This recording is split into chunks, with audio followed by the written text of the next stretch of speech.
सभी साथियों को नमस्कार। ज्योतिष विज्ञान के कार्यक्रम में मैं किशोर नाझा आप सबका हार्दिक अभिनंदन करता हूं। मित्रों, आज मैं आप लोगों को बतलाने वाला हूं सिंह राशि के बारे में।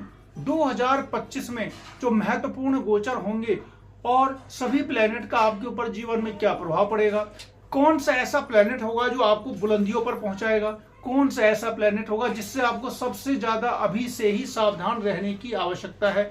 शनि, राहु, गुरु और केतु, ये जो 4 प्लेनेट हैं, ये ज्यादा देर तक एक राशि में रहते हैं, धीमे प्लेनेट है, और इनका आपके जीवन में क्या प्रभाव पड़ने वाला है, ये सारी बातें विस्तार से मैं बतलाने वाला हूँ। सिंह राशि यानी कि आपके चंद्रमा जहां पर है वहां पर 5 नंबर लिखा हुआ होना चाहिए। अगर आप लग्न से देखते हैं तो आपके लग्न में 5 नंबर होना चाहिए।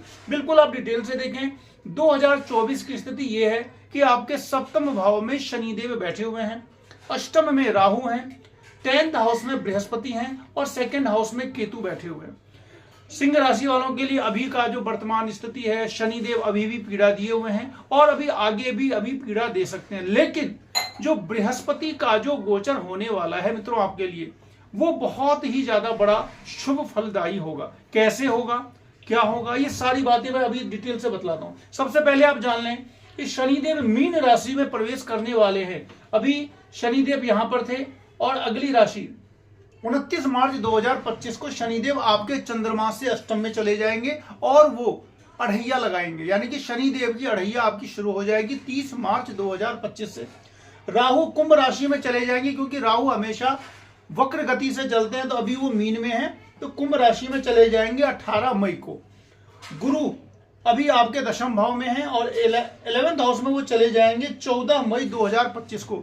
इसका आपके जीवन पर क्या बड़ा असर पड़ने वाला है। सबसे पहली बात, लग्नेश आपका सूर्य है, हर 1 महीने पे एक राशि में वो चेंज कर जाते हैं। चंद्रमा हर 2.5 दिन पे वो एक राशि से दूसरी राशि में चले जाते हैं। लेकिन मित्रों, पूरे साल का अगर हम देखें, पूरे साल का अगर भविष्यफल निकालना होता है तो धीमे प्लेनेट जो है उनके आधार पर भविष्यवाणी की जाती है। अब बात करते हैं शनिदेव की, तो शनिदेव अभी आपके 6ठे और 7वें घर के मालिक होकर के अष्टम भाव में चले जाएंगे।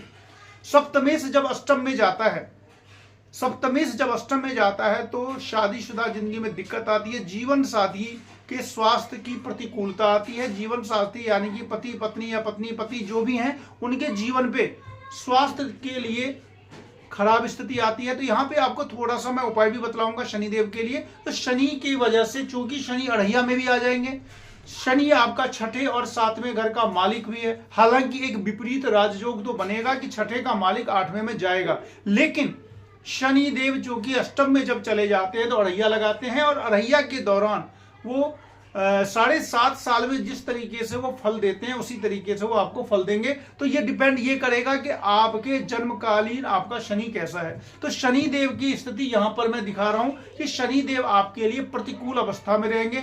शनि देव का आपको पूजा पाठ करते रहना चाहिए मार्च के बाद से लगभग 2.5 साल तक। अगर खासकर 2025 में आपकी शनि की जब भी अंतरदशा आ जाए, अपनी कुंडली को आप देखें, और 2025 में मार्च के बाद अगर आपकी शनि की अंतरदशा या प्रत्यांतर आए तो शनि देव की पूजा आपको विशेष रूप से करनी पड़ेगी, क्योंकि शनि देव की अढ़ैया रहेगी और शनि की अंतरदशा भी रहेगी। और शनि आपके यहाँ पे 6ठे और 7वें यानी कि 7वां घर जो होता है वो मार्केश होता है, तो मार्केश का स्वामी होकर के अष्टम में रहेंगे, अढ़ैया पे रहेंगे, तो यहाँ पे तो शनिदेव का आपको नेगेटिव इफेक्ट आएगा।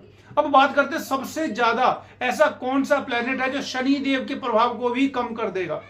ऐसा एक प्लेनेट बनने जा रहा है गोचर में जो शनिदेव की अढ़ैया जो फल होगा उसको भी वो काट देने वाले हैं। कैसे काट देने वाले हैं वो देखें आप। ये है गुरु, अभी वो अपने शत्रु के घर में है, शुक्र के घर में। 10th हाउस का जो गुरु होता है वो गोचर में अच्छा फल तो नहीं देता। भी आपको इसका फल मिला भी होगा, ट्रांसफर चाह रहे होंगे, ट्रांसफर नहीं हुआ होगा।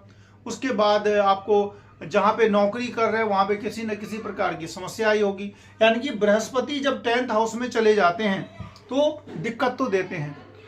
हाँ, यहाँ पे यह है कि माता का स्वास्थ्य अच्छा रहता है, आप भूमि भवन वाहन की स्थिति आपकी अच्छी हो जाती है। लेकिन गोचर के अंदर 10th हाउस में नौकरी के भाव में अकेला बृहस्पति जहां पर चले जाएंगे अकेले होकर के, वहां पे दिक्कत करते हैं। तो यहाँ पे अभी बृहस्पति ने आपको दिक्कत दी हुई है और अभी चलेगी।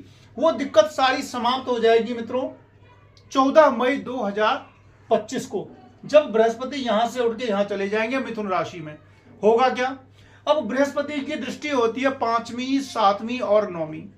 पराक्रम का भाव, सेल्फ कॉन्फिडेंस का जो भाव है वो होता है तीसरा। तो अभी सेल्फ कॉन्फिडेंस की जो कमी आ गई थी, किसी भी काम को करने के लिए साहस चाहिए, पराक्रम चाहिए, उसकी कमी तो कर दिया था, बिल्कुल कमी थी यहाँ पर, क्योंकि ये जो भाव है कि ना किसी शुभ ग्रह से, बड़े शुभ ग्रह से दृष्टि भी नहीं है, और इसका जो स्वामी है शुक्र, उनका भी चलता रहता है कि हर 1 महीने पे वो गोचर चेंज करते रहते हैं। लेकिन अगर पूरे साल भर अगर उस भाव पर में किसी शुभ ग्रह की अगर दृष्टि पड़ती है तो पूरा साल अच्छा रहता है। तो बृहस्पति की पूरे साल अब आपके तीसरे भाव पर में दृष्टि रहेगी। तीसरे भाव पर में दृष्टि हो जाने से आपके सहोदर की उन्नति होगी, आपका पराक्रम बढ़ेगा और नौकरी व्यापार में भी लाभ मिलेगा। अब बात करते हैं इनकी 7वीं दृष्टि पड़ेगी कहां पर? अपने ही घर पे, पंचमेश की पंचम भाव पर अपनी ही दृष्टि जब पड़ेगी तो बृहस्पति पंचम भाव को जब देखेंगे शादी विवाह होता है, क्योंकि सप्तम यहाँ पे में 7th हाउस पर में भी बृहस्पति की दृष्टि पड़ रही है ना यहाँ पे। हालांकि राहु रहेंगे, अकस्मात शादी भी करवाएंगे अचानक से। जब ये राहु यहाँ जाएंगे ना 2025 में, बहुत सारे सिंह राशि वालों की एकदम से शादी हो जाएगी अचानक, पहले से कोई प्री प्लान नहीं रहेगा, क्योंकि 7th हाउस में जब राहु जाते हैं, बृहस्पति से दृष्ट होते हैं, तो अकस्मात शादी तो हो ही जाती है। तो यहाँ पे ये शादी के लिए, मैरिज लाइफ के लिए काफी अच्छा रहेगा। गुरु क्या करेंगे? धन की वृद्धि करेंगे, प्रतिष्ठा की वृद्धि करेंगे। पंचम भाव जो होता है वो आपकी प्रतिष्ठा का होता है, आपके मान का होता है, आपके मर्यादा का होता है, आपको कोई प्राइज मिलने वाला हो, पारितोषिक का होता है, सम्मान का होता है, हर चीज का होता है। उस पर जब बृहस्पति की स्वगृही दृष्टि पड़ेगी अपने घर पे, और अपने घर पे जब किसी ग्रह की दृष्टि पड़ती है तो बहुत ज्यादा शुभ फल वो दायी हो जाता है। तो बृहस्पति की यहाँ पे अपने ही घर में दृष्टि पड़ेगी।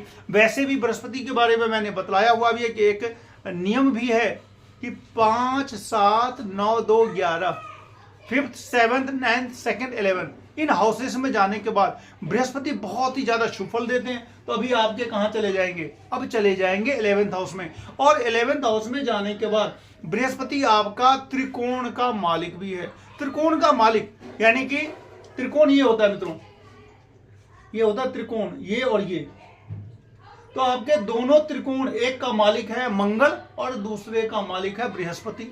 अब बृहस्पति त्रिकोण का मालिक होकर के त्रिकोण पे दृष्टि दे रहे हैं, पराक्रम पे दृष्टि दे रहे हैं, पुत्र स्थान पे दृष्टि दे रहे हैं, कॉम्पिटिटिव एग्जाम पे दृष्टि दे रहे हैं, शादी के घर पे दृष्टि दे रहे हैं, और आपकी जीवन साथी पर भी दृष्टि दे रहे हैं। इसका मतलब क्या हो गया? आप बृहस्पति की दृष्टि जिस भाव पे पड़ती है वो भाव निहाल हो जाता है। तो बृहस्पति अकेला, कहते हैं ना, अकेला एक बृहस्पति ऐसे पोजीशन में आपके जा रहे हैं ना, 11th हाउस में सारे शुभ ग्रह हो चाहे अशुभ ग्रह हो, हमेशा अच्छा फल ही देते हैं।